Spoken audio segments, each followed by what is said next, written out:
This is Defenders TV Podcast, episode 98, where we're talking about Iron Fist, season 1, episode 9, The Mistress of All Agonies.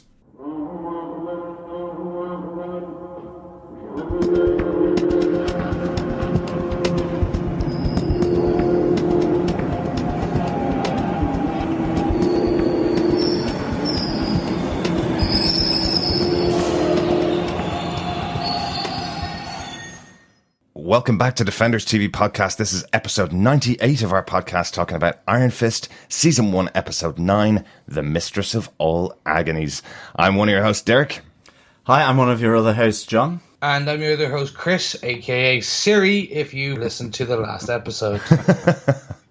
Thanks, Sorry, Derek. Chris. Thanks, Derek. Well, we do like to have a couple of outtakes if we find them in our episodes, so have a listen to the end of the last episode, the last minute. A little bit of fun with poor little Chrissy. Wait, hold on, wait. For anyone, put me on loudspeaker if you're listening right now. Okay, Siri. Okay, Siri. Okay, Siri. There you go. Hey. All right.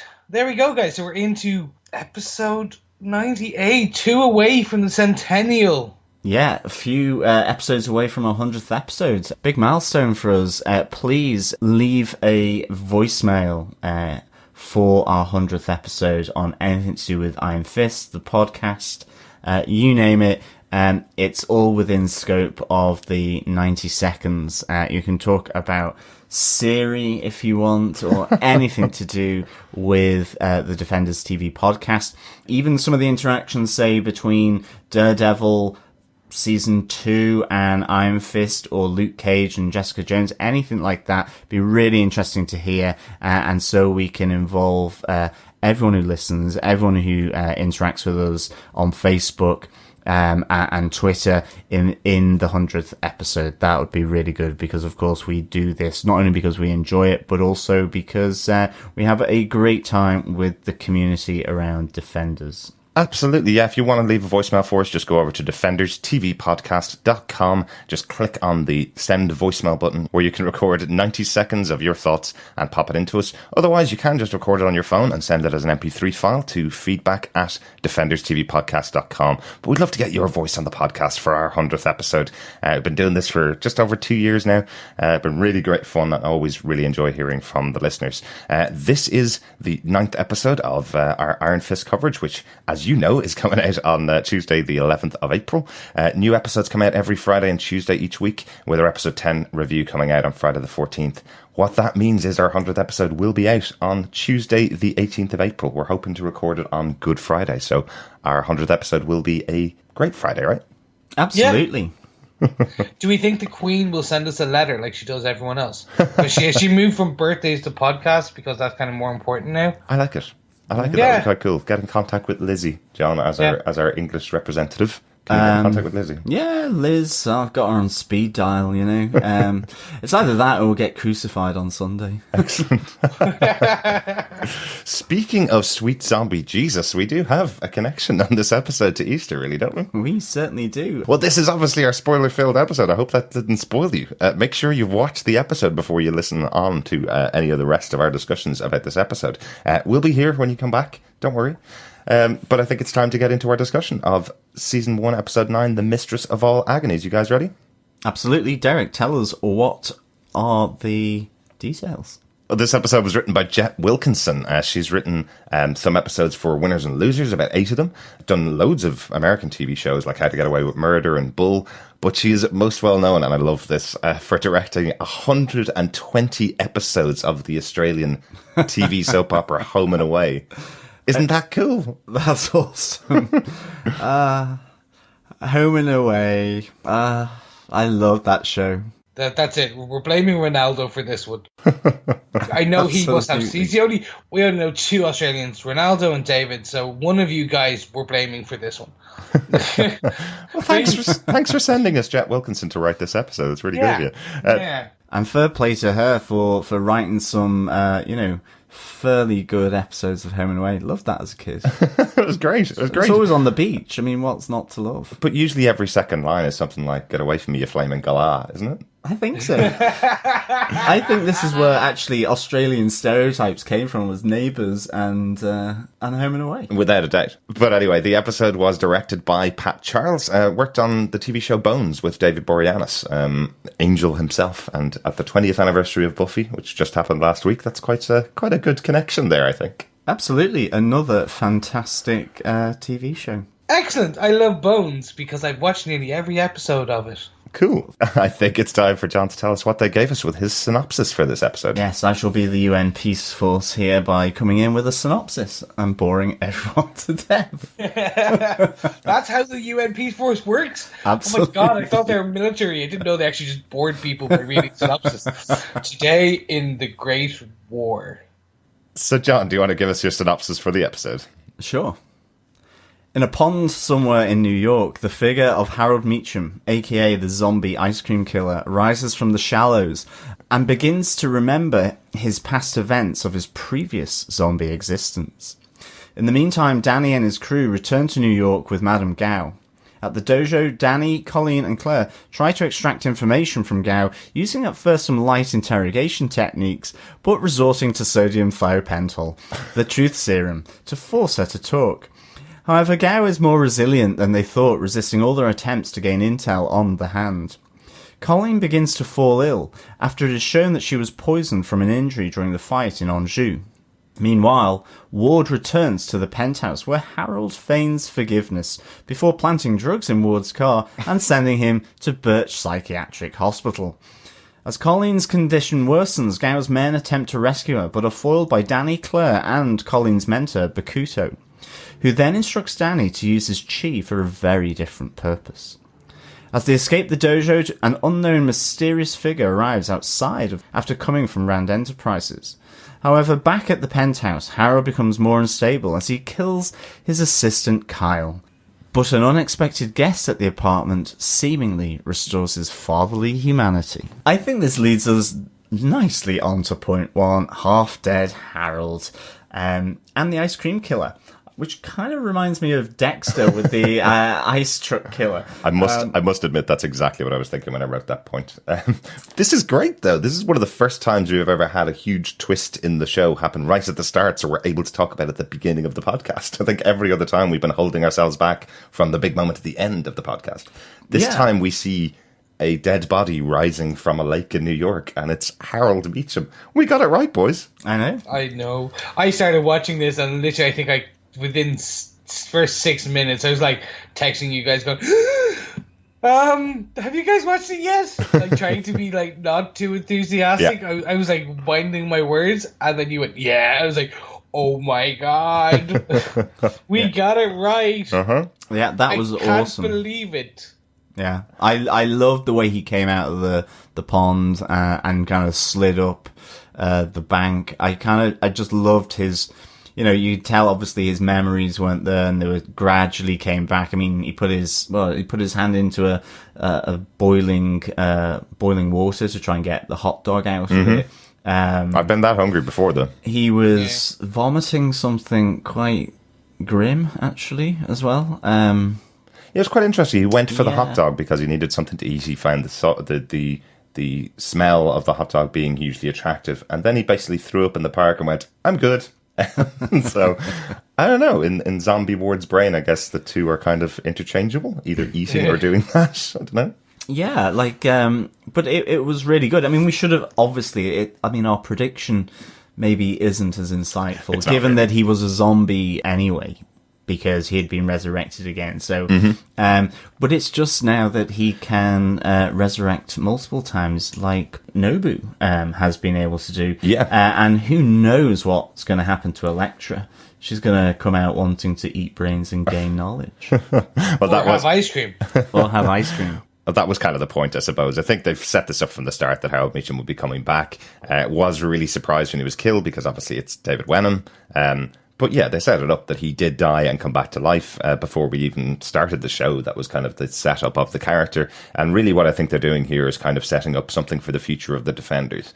As we saw in Daredevil Season 2, and hopefully you've watched that, Elektra has died and has now been brought back to life. So I think what they're setting up here is Elektra's going to follow this character arc. She's died, she's been brought back to life. The people in her past that she's loved and cared about, like Matt Murdock, obviously, they will now be enemies to her. She will be more of an evil character than she was in the series. She probably won't be fighting alongside Daredevil this time. She will be going after the people that she loved, just like Harold does in this episode. He starts to get a bit more evil towards his lovely attendant, Kyle. Yeah, I mean, David Wenham was fantastic here. Like, really good sort of acting chops on display. You know, I think just how he portrays that kind of bamboozlement and disorientation, and then kind of trying to reintegrate back with other people, whether it's just the hot dog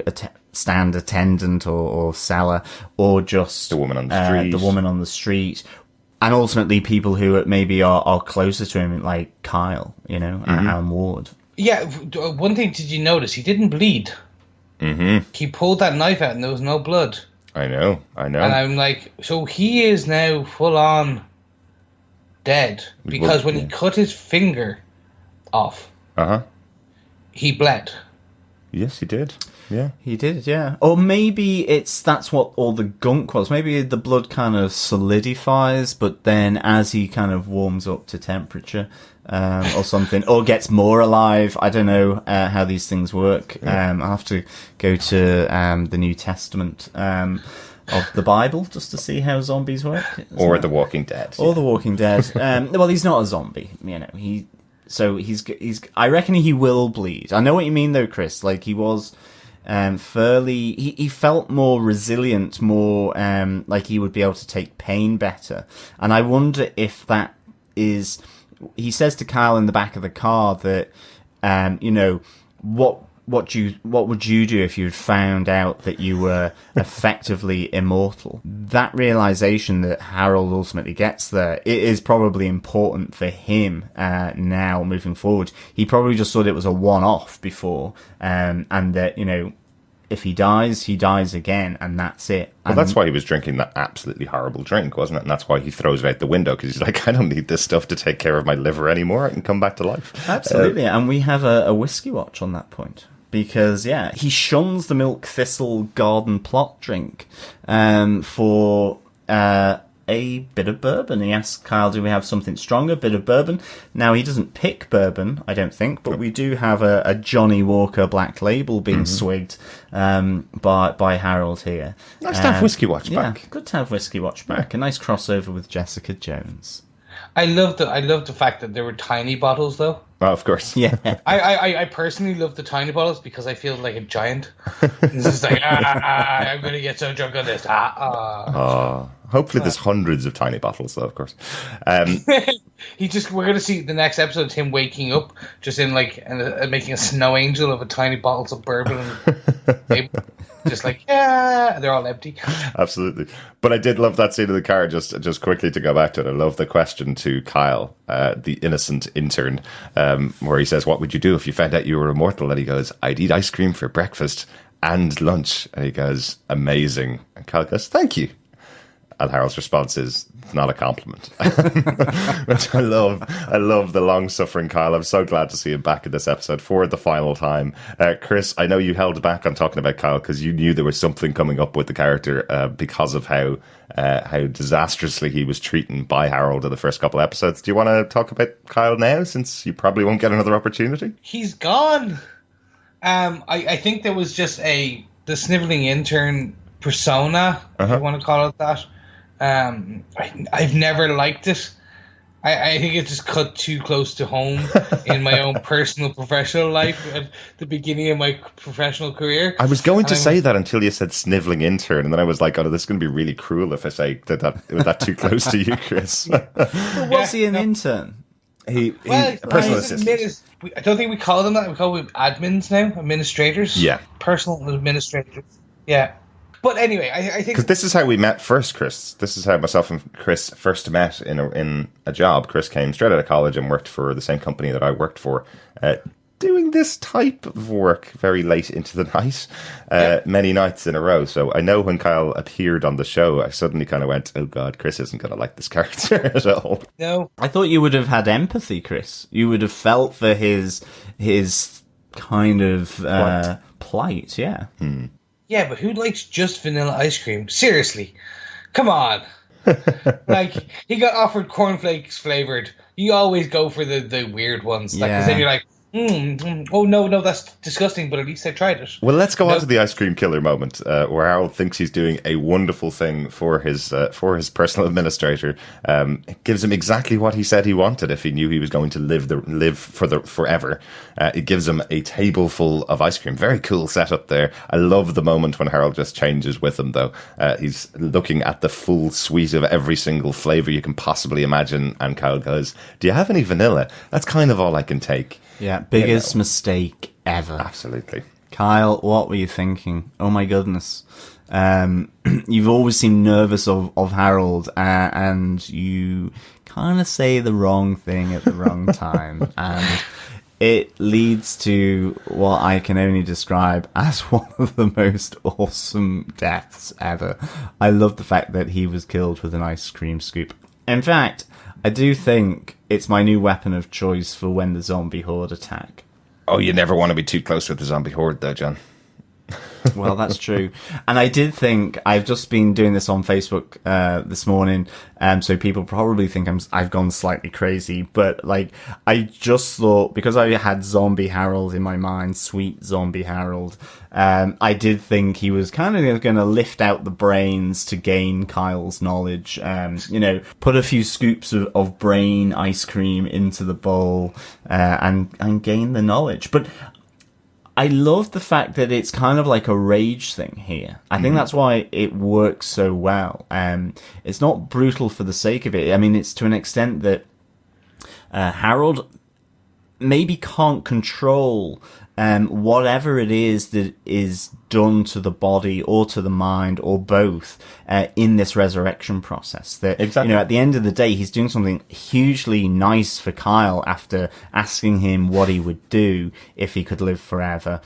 And then a slight faux pas, the ice cream faux pas to end all faux pas, makes him switch on a dime.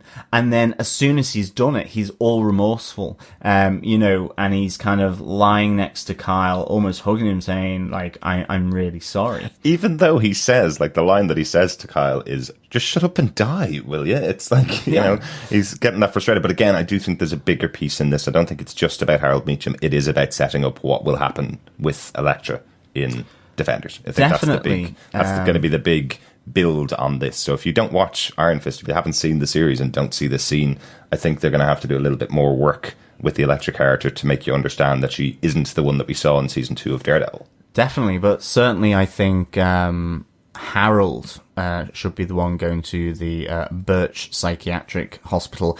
We also get some more exposition from Hai King Yang, the leader of the Hatchet Men, when Ward goes to visit him as well, who, talks about sort of ancient legends and stories about this process, and that ultimately people who have been resurrected using this method tend to go after and destroy the ones they love. And we see this obviously in this episode for one of his siblings. Yeah, John, I'm going to jump in here because I think that actually perfectly brings us on to our next point and how kind of the tables have turned on Ward. Like, we have Birch, Heroin, it's all going downhill. Absolutely, yeah. It really is. We talked about, okay, how far would they actually take the fall of Ward? And what we're seeing is that he's probably becoming more and more comfortable with this break that he has, and it's becoming the norm. So he's being able to put on a face of normalcy while still, literally, he's taking heroin. Yep. He's hooking it right to his skin. Well, kind of. Yeah. He's definitely using it. Definitely using this new version of the heroin that has been developed by Madame Gao's people. He's definitely got a taste for that. I was really surprised that was actually Harold that placed 100 bags of it on the seat, on the side seat, the passenger seat of Ward's car, to get him set up and sent to Birch Psychiatric. I thought that was really interesting that he would take a step that far to push Ward. And I love Ward's response when the cops see him. It's kind of like, do you think I'm that stupid that I would actually put it on the passenger seat of my car? I love that little moment, but yeah. But I think I was kind of less surprised that he would do that. I was more surprised that when they met in the penthouse, I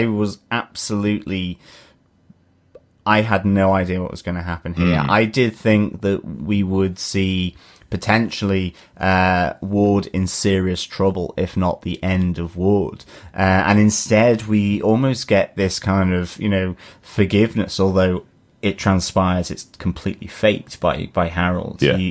He is kind of giving everything that Ward wants to an extent. Yes, you can leave the company, I won't order you around, all of this kind of stuff. And it seems as though he's kind of, allowing Ward to go off and get that kind of independence, but instead he's going to make him pay.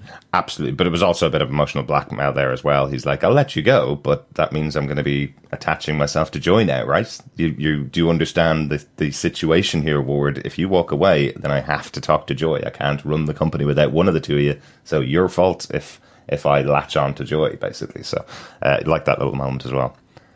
I'm actually in John's boat. When that moment started, I was like, this is the end of Ward. Where I thought they were going to take it was Harold kills Ward. Harold, now zombified, feels bad, brings Ward to the hand. Ward comes back. Interesting. That's where I thought it was going. It may still go there. Because I think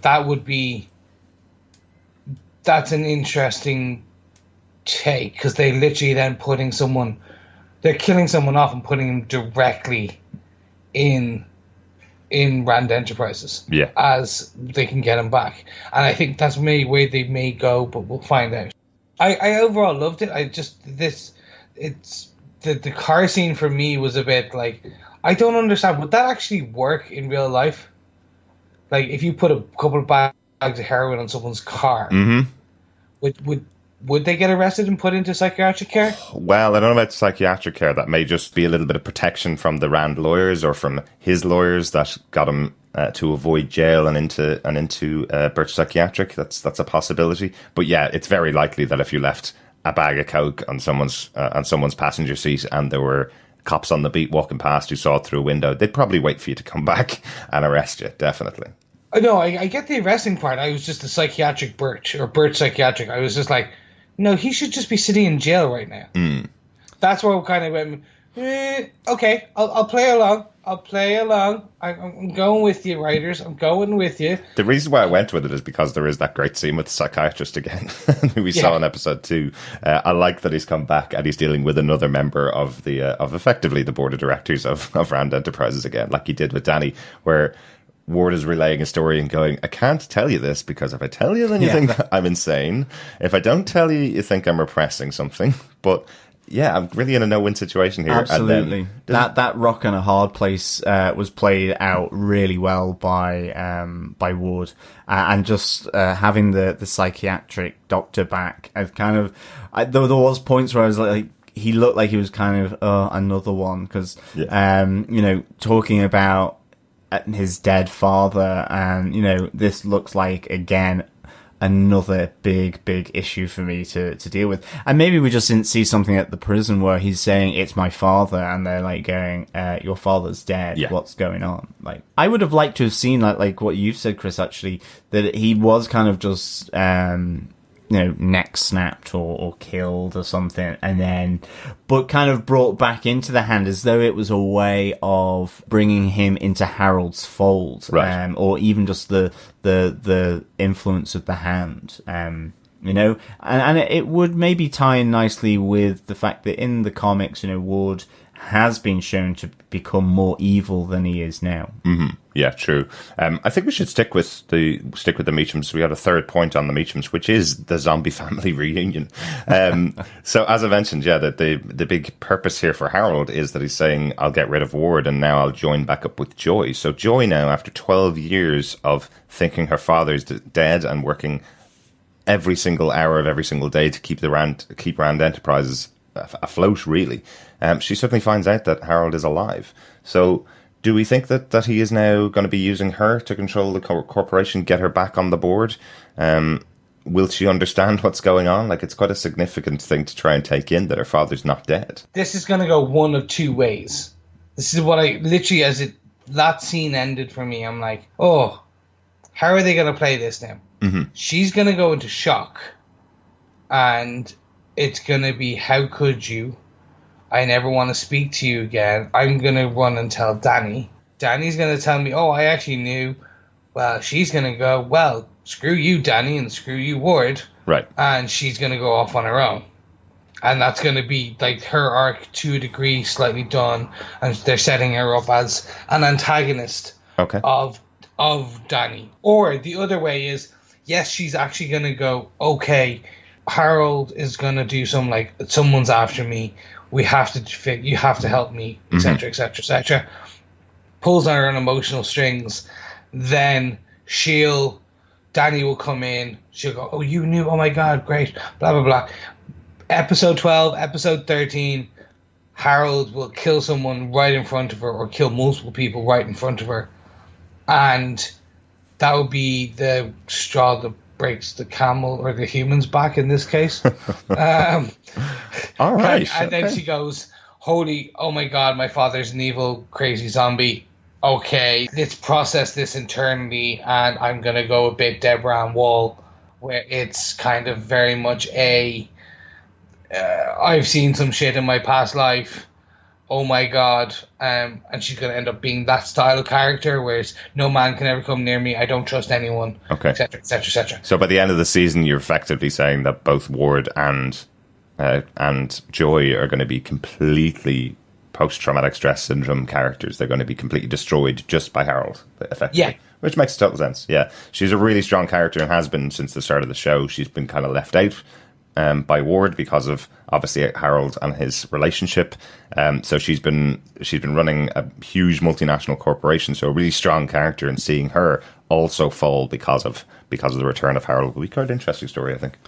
Yeah, I mean, I actually thought Joy's reaction on meeting her father, I thought it was really good, actually, because it's one of those kind of scenes where you're going, how do you play it? It's kind of like, as you say, Chris, how do you react to that kind of thing? I mean, is it just complete breakdown? Is it complete pushback and whatever? And she kind of, I think, because Ward has shown her this penthouse, maybe, she realizes that there's something that isn't being told here, behind the doors. And of course, Harold's there opening them up all along the way to draw her in, and so that it puts what Ward was doing in context. So I kind of like the way she handled this, Joy, that it was kind of like daddy kind of thing. And but then as they're hugging, as he's kind of like reassuring her and so on, there is this element of absolute sort of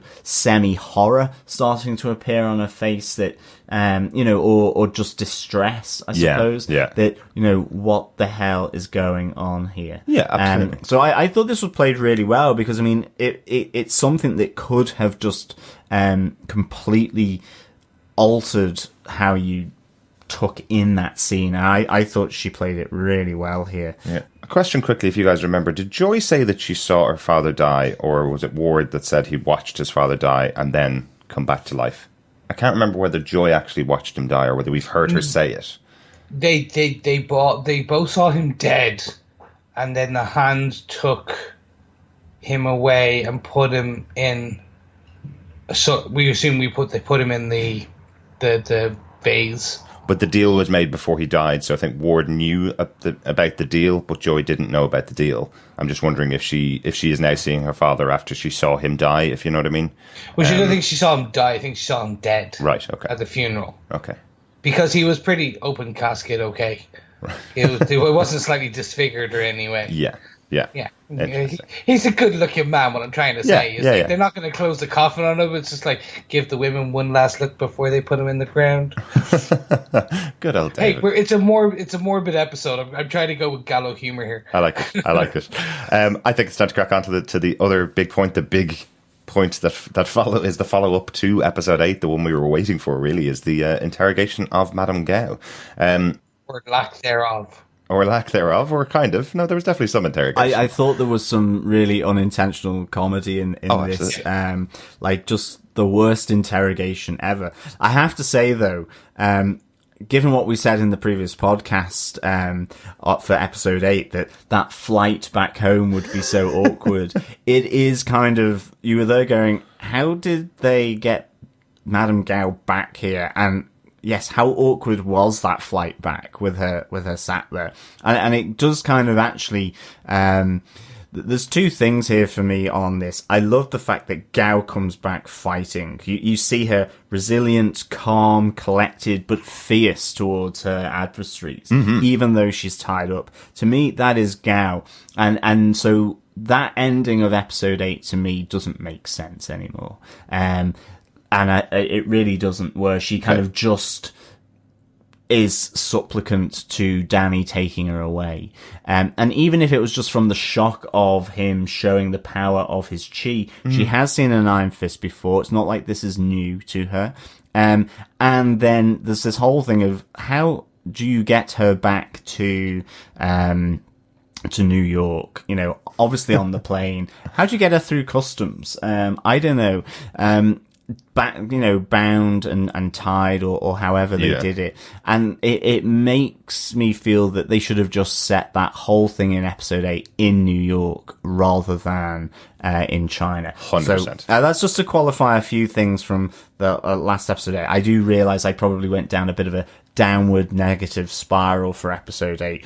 But I love the fact that Gao is back fighting. I also kind of like just the really bad interrogation techniques, really. There's a lot of punches just short of her face. That was cool, actually. I did like that from Danny. How it, just showing the control that he has. But, it almost feels as though Gao is turning the tables on them here, and seeing the fracture by breaking them down. I love that kind of table being turned, and that's why I did love these scenes. Is purely I really did like these scenes, and it was just how Gao is just who she is. Fantastic, absolutely. So yeah, I'm kind of in serious agreement with John on this. So yes, I feel that in retrospect, I may have gone slightly too hard in episode 8 in a negative sense. Looking back, I rewatched it before episode 9. Mm-hmm. The issues we raised are still there, but it's potentially, it's like when you overanalyze something to a degree, potentially it can break down. What, like having a 13-episode podcast about a TV show? No. That's just fun. But no, yes, I agree with you. At this point, they should have actually just agreed that, that whole scene or scenes took place in New York, in Chinatown. I think the only reason they had the scene in China was so that Claire and Colleen, to an extent, could experience what it was that had caused Danny's PTSD. I think there was no other way to show it other than him being on a flight, and they decided to plug the flight into the episode. I almost feel that the scene, as written in the original script, did take place in New York, in one of Gao's factories in New York, and then they plugged in this flight scene, because otherwise it doesn't make any sense. Actually, you're right. That, like, thinking about it, that makes more sense. Yeah. But then what you could have done is... Why fly 8 hours back with Gao, not discuss anything with her, and interrogate her or have any discussion with her from China, get her back, put her in a chair in the dojo, unless it was a 5 or 10 minute drive from the warehouse. Like, because he was flying her first class on a private jet. You don't want to ruin that experience for her. Like, think about it. Like, it's probably her first time on a private jet. She's all like, "Oh my god, could I have and some he's like, champagne? "I know." Could you feed it to my mouth since I'm tied to this chair on the flight? And then there's some caviar on those tiny little bit, the bellinis, the tiny little bits of caviar. It's like, she may be our prisoner, but we're not evil. And he just starts like giving her champagne and caviar. Looking back on it, John is right. This shouldn't have, and I agree, Derek. Actually, if we think about it, that was the reason they did this. Mm-hmm. As an interrogation scene, I found it was literally good cop, bad cop, cop. Like, that was literally, they had a good cop, a bad cop, and a sick cop. Yeah. And I'm like, okay, I get it. Right, well, let's go on to a really good positive for this scene, if you don't mind. Gao versus Claire Temple. What a cool scene. Finally, we have Madame Gao mentioning the other defenders by name. Yeah, absolutely. Really cool. We've waited 9 episodes, plus a season of Daredevil, plus a season of Luke Cage, plus Jessica Jones as well, where they never really mentioned the characters by name. And we finally have Gao staring down Claire Temple and going, "You're attracted to people of power. You're like Luke Cage, like Daredevil, like Danny Rand, because you want to be a person of power. Because if it hasn't happened for you, young lady, yet, it's never going to happen." I thought this was really cruel and a really good use of Gao's brand new power, her ability to get under your skin. Absolutely. I think this is what made this whole interrogation scene absolutely worth it. Yes, they were failing in doing it, and that's because they were up against Gao, and it was tables are turned. I loved how she effectively interrogates Colleen Wing as well, talking about her master. Like, so, and have you told Danny yet? So she knows her secrets. We have this undermining of Claire's motivations and connections with the other defenders of Luke Cage and Daredevil, as well as with Iron Fist. And I think that's why it was kind of utter abject failure by Colleen, Claire, and Danny to extract information, yet Gao is playing them back. And that to me that's what I loved about these scenes. I think as well, when she does get the truth serum injected into her, there's that moment where you think it's working, and maybe it did just for a very brief moment of time, but then Gao kind of comes round and says, do you think that would have worked on me? Again, showing just how resilient she is. But we get to see that maybe she worked on Danny's mum first to get her a foothold into Rand Enterprises, to meet Danny's dad, and obviously that there's a slight dig at Danny's parents by her during this scene, again undermining his sensitivities. So I really enjoyed this interrogation scene from Gao's point of view.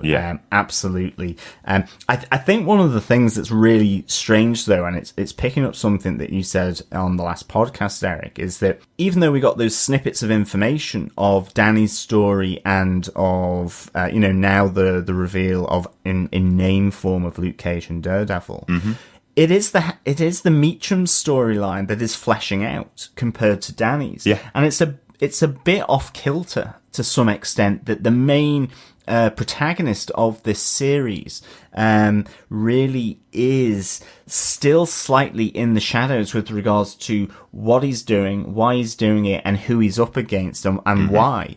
Whereas the Meacham storyline is really fleshing out from a personal relationship way. And so it's kind of interesting. I'm hoping now that ultimately it all kicks off in episode 10, but I'm glad we got finally a bit further in to Danny's storyline through those two little elements of Gao fighting back while she's bound to that chair. I think you're right. In terms of the over kind of like Danny's story not being fleshed out, I think it's a third act thing. based on a mysterious stranger, which we'll probably talk about later. We are right on the cusp of learning more. I think it just feels like there are characters now that have been brought in much more significantly in this episode that are going to flesh out Danny's story now, because that's what we need. Exactly. I think so. I think this is. So the first part would be like you can pretty much assume would be Danny's return and how that impacted everyone. Part 2 is the Meachums and the change of the Meachums. Mm-hmm. So that is what we're getting now, and which will be resolved in episode 10, which is Ward's break, Harold's second death and return as Zombie Harold, and Joy's now induction into the dark side, if you want to call it that, almost. Right. Well, which will be potential. Mm-hmm. And then I think end of episode 10, 11, 12, 13 will be, okay, let's tie up and explore Danny more, and then so that it ends right before. I just caught what I said there, by the way. Okay, so let's tie Danny's storyline up and explore more of his background and history. I think that's where we're going to end up seeing that. That's that. Going into Gao getting into Claire's mind, I'm happy that they finally introduced the other two characters.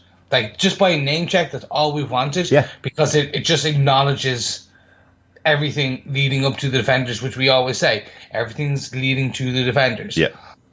They haven't built that bridge yet, but it looks like they may begin now. And it also gives you a huge piece of information about Gao. She does know exactly who Luke Cage is. She knows exactly who Daredevil is. She's been studying them and she's aware of them, even though Luke Cage had no connection with her in his TV show or in his appearance in Jessica Jones.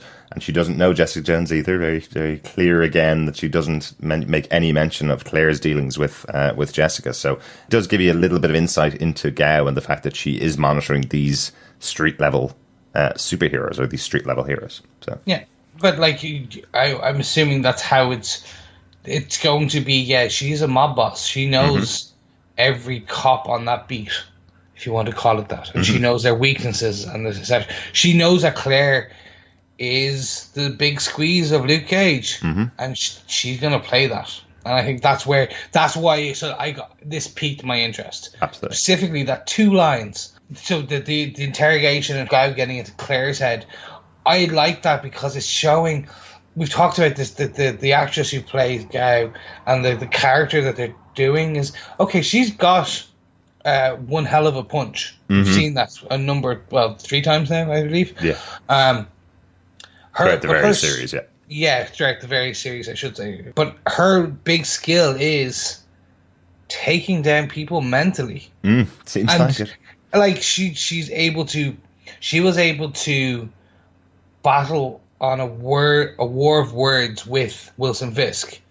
She makes Matt Murdock like uneasy every time he's there. Yeah.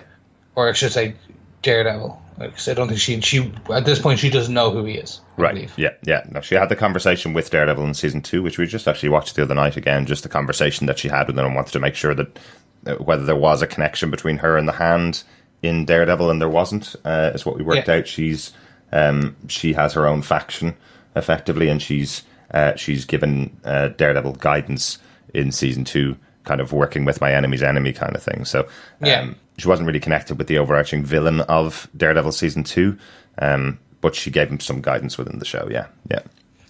And with that now, I'm starting to see it's becoming. Hand is similar to Hydra.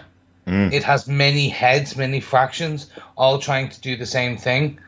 I see that's where it's going. Absolutely. So we throughout the 2 Daredevil, or the 1 Daredevil, and now Luke Cage, they're cutting off small pieces of their fractions. Yeah. And they're going to end up going to get the culmination of that in Defenders. Absolutely.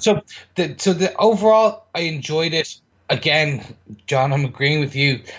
This unfortunately came off slightly more comical, maybe, than they wanted. I'm not sure. I think they were aiming for a little bit lighthearted. Yeah, I just think a little bit lighthearted. I found a few more guttural laughs than I should have. Okay, I think it was not. It was probably just. Yeah, I again, gallow humor. I think some people would probably find it like just enough laughs, or probably too many, or too little, kind of thing. And I, because of that gallow humor I enjoy, probably found it too humorous. Yeah. Right. Like right. the one thing I was going to say is I nearly screamed when they did the punch that stopped just in front of her. I was like, no! I thought it was fab. It looked great, but then I was just waiting for him to put out his finger and go, doop! And then they'd be like, okay, yeah, that's perfect. I wish he kind of just fired up the fist there right in front of her face. Yeah, that would have been a really, really cool image, I think. I mean, I think as well, it's a difficult balance to have effectively the heroes doing something like interrogation.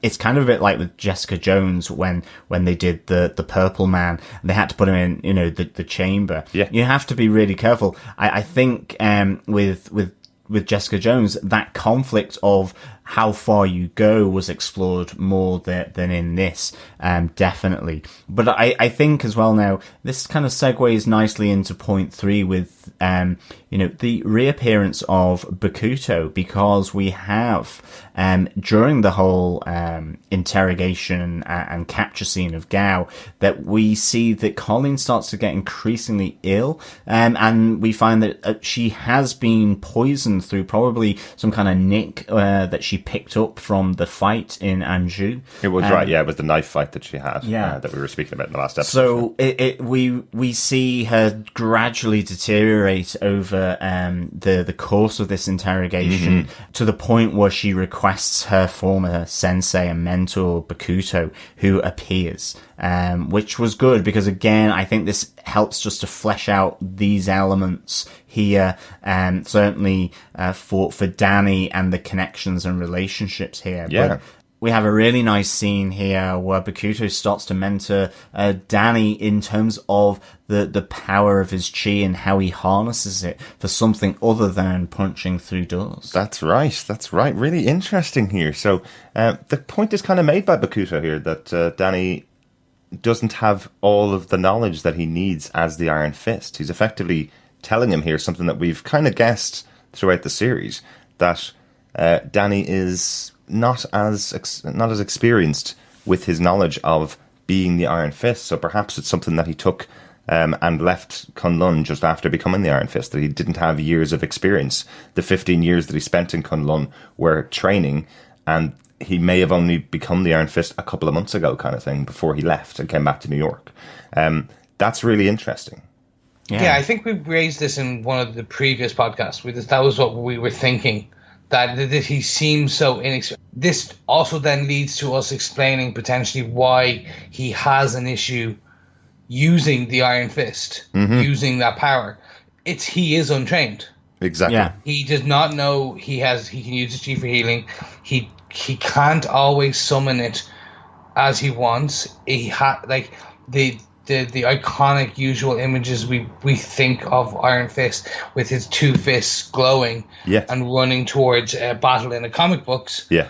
That's him in 5 years.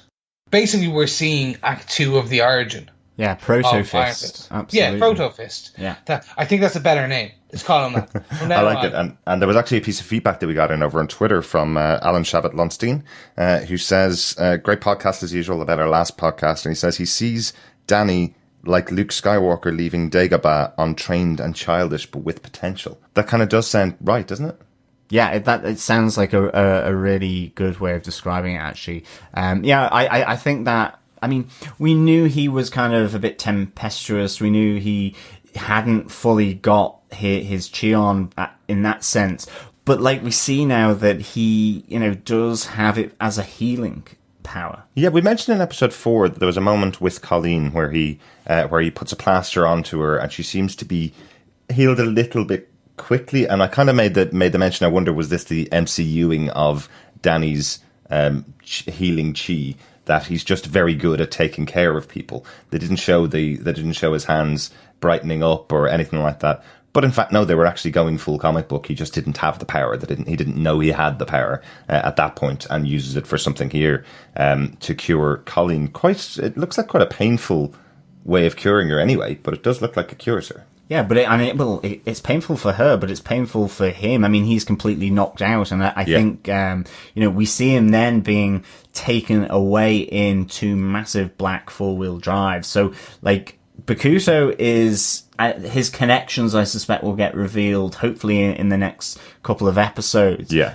Just one thing I want to go back to, because you used a very good word there, John, earlier on. Colleen is slowly, gradually poisoned, which I think is really interesting. If you noticed in the last episode, when one of Gao's followers was stabbed or was hit by the poison, he was killed almost instantly. He died very quickly. If we take into account the timeline here, we're talking at least 8 hours flight from China. At least. Potentially. Or a 15-minute drive from Brooklyn, obviously. But there's that, there's the interrogation that's going on, and Colleen succumbs over many hours, it seems. So, is Colleen a lot more powerful than we think? Is her connection to Bakuto, her instructor, does that mean she actually does have a bit more power that we haven't learnt about yet? Well, I think she could well be. If she's another zombie, it's going to be a nightmare. I don't think she's a zombie. I'm wondering if he has taught her to harness her chi in some way, even though she hasn't been in Kunlun. Yeah. Does she also have an ability to slow down these injuries? She does say before, after she got stabbed, she says, no, it's just a flesh wound, where I would probably be crying if I got a paper cut. Well, it could be that Bakuto is part of an order that allows people to slow their heartbeat and to control and master their physical body. So I have a feeling that it could be the case. She might not be full zombie, but she's certainly trained in having full control over her body, even down to a heartbeat, or maybe even slowing the rate of poison. Maybe. I just thought it was an interesting idea that it was taking her a lot longer to get the poison through her body than not. I'm just giving a theory. See if it's right. We like our theories. Chris? Yeah. So I like this was great. We saw Danny heal.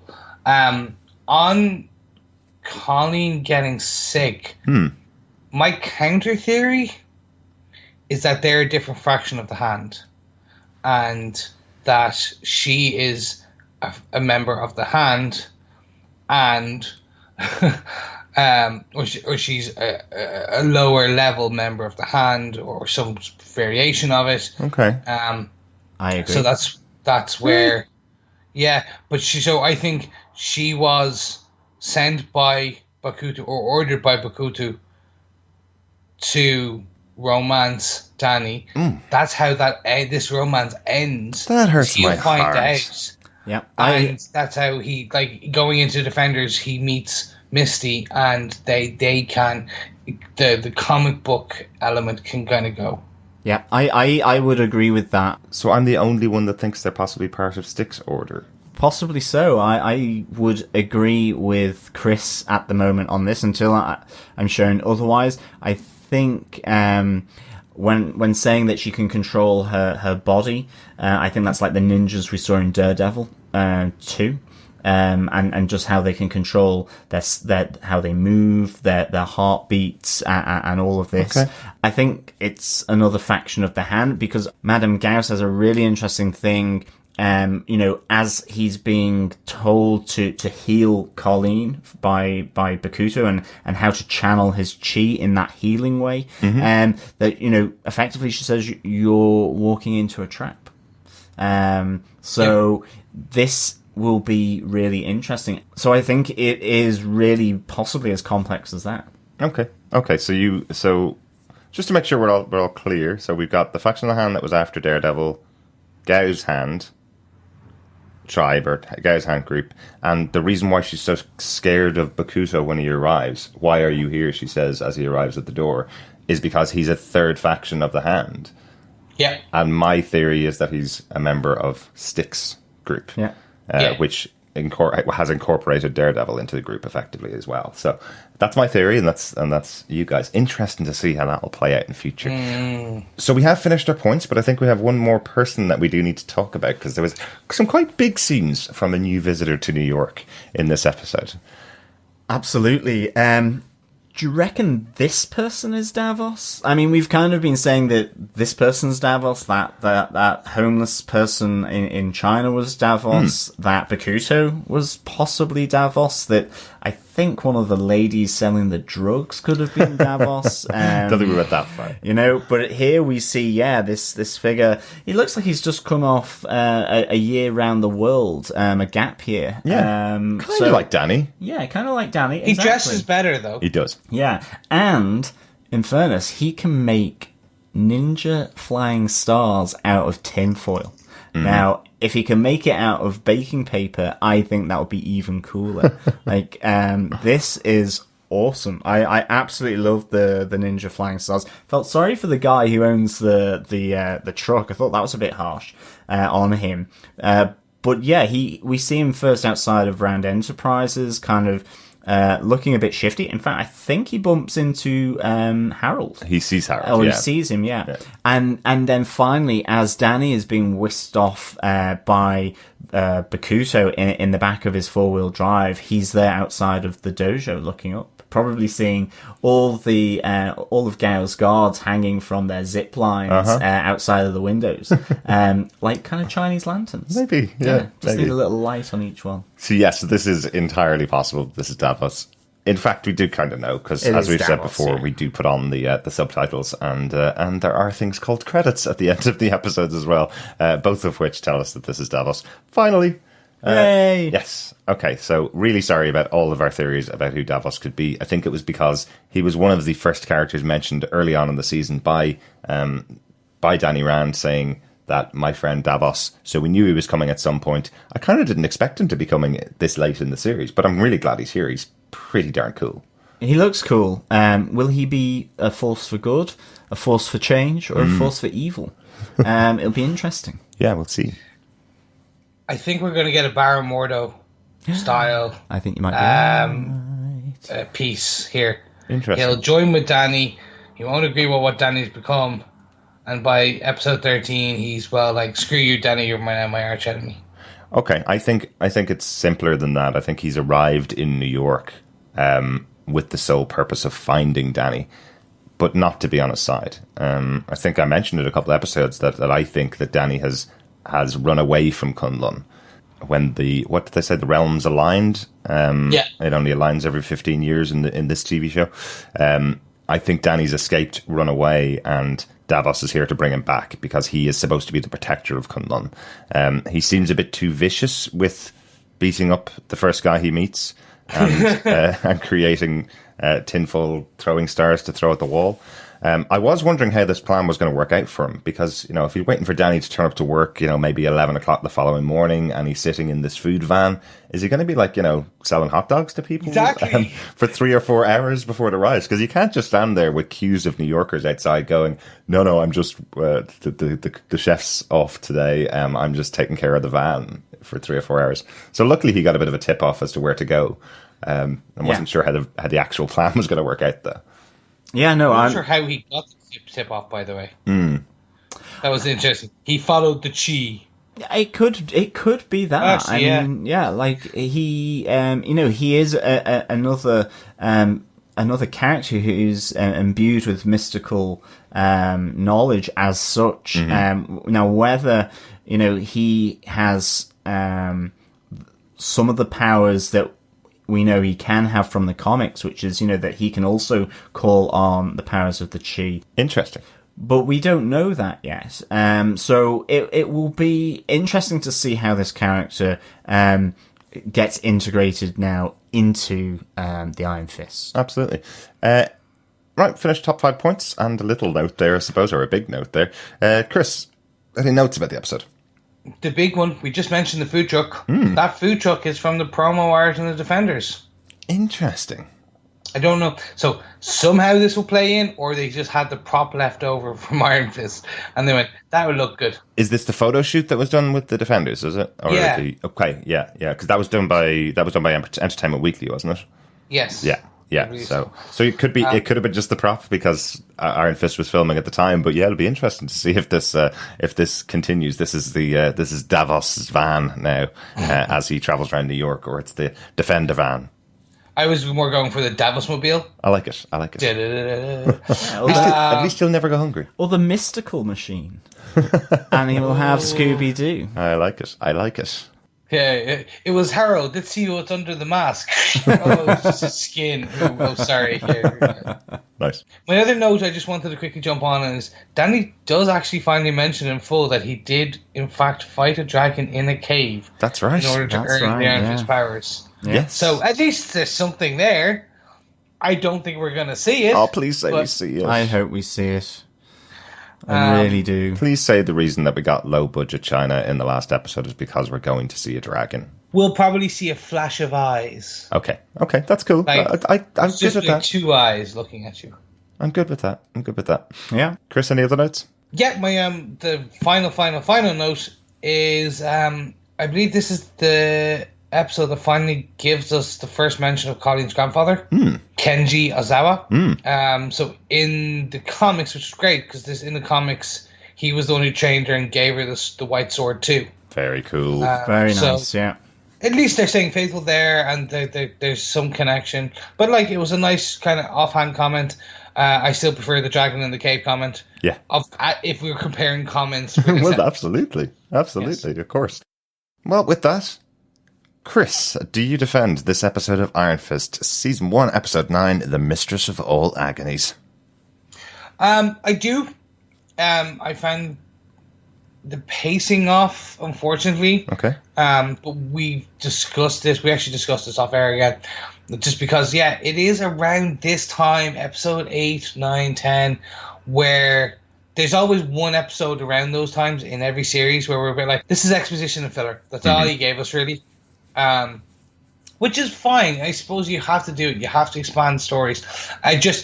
Some of it was just like, oh, you could have just put that scene in somewhere else. Right. But we did see some great pieces. We saw our most one outlandish ideas of, Zombie Harold. Like, yeah, that's going to happen. Oh, wait, damn it.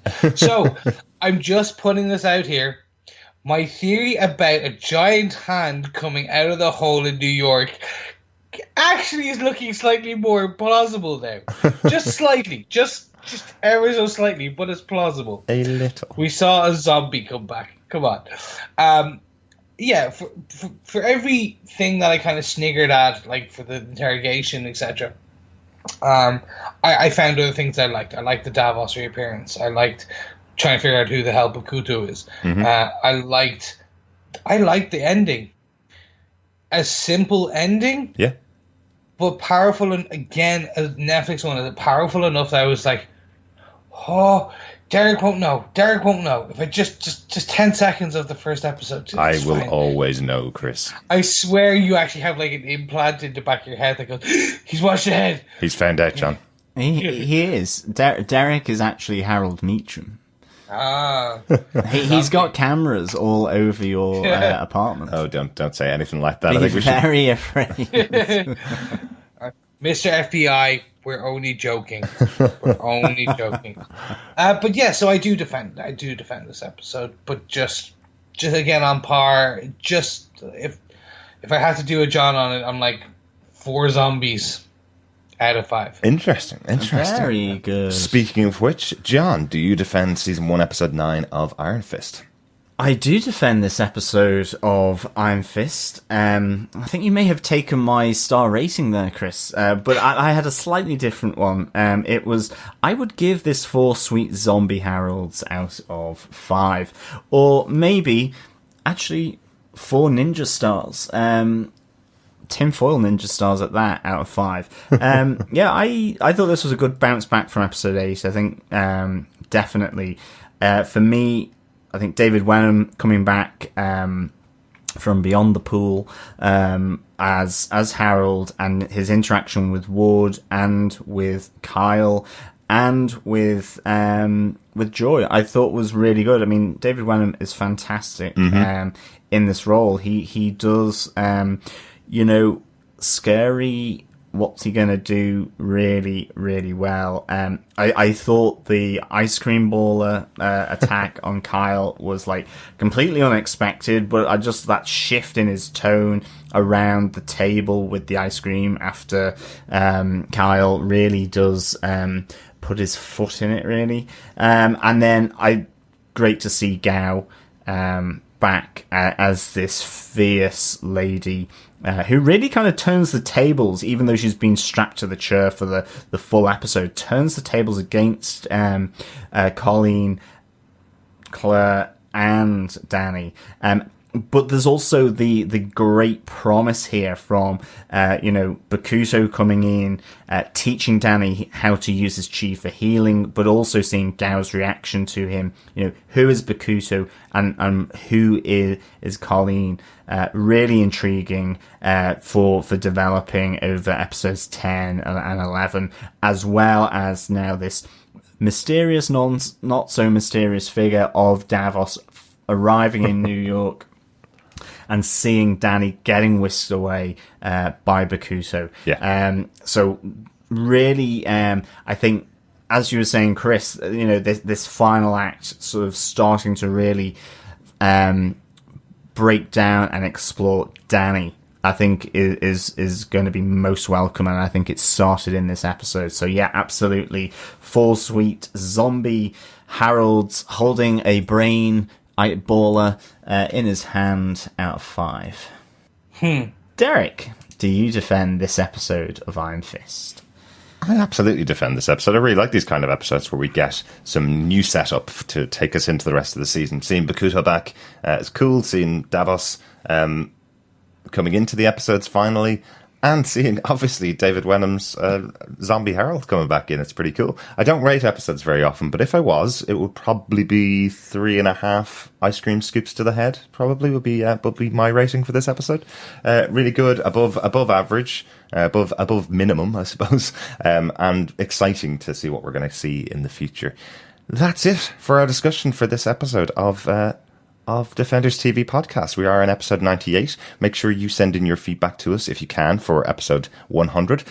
Email us over at feedback@defenderstvpodcast.com or record a little bit of your thoughts over on our website at defenderstvpodcast.com. Or you can rate us over on iTunes, just like Video Mook did. We've got our first rating this season over on iTunes. We haven't actually asked for very many of these, but really nice to get a review in. It was titled Excellent Podcast and a 5-star review, which I absolutely love. Thank you so much, Video Mook. He says, such a great in-depth podcast on all things Marvel. They look for the positive in everything and deliver the goods with light-hearted banter. We're all about the bants here at Defenders TV Podcast. Absolutely. Thank you, Video Mook, for that very kind review for us. Hopefully you didn't listen to my moanings on episode 8, but we are normally very upbeat. I think I was still fairly upbeat. Nonetheless, that was no Fox Fantastic Four reboot episode. Oh God! Oh yeah! Oh, I remember that. Don't you be worrying, guys. So, of course, if you want to leave a review of our podcast or indeed subscribe, like one of our hosts has recently, then of course, please head on over to defenderstvpodcast.com/iTunes, or you can search, obviously, Defenders TV Podcast in any good or evil podcast catcher. Please subscribe to the podcast, and of course, if you leave a review, that's absolutely brilliant. Thank you so much.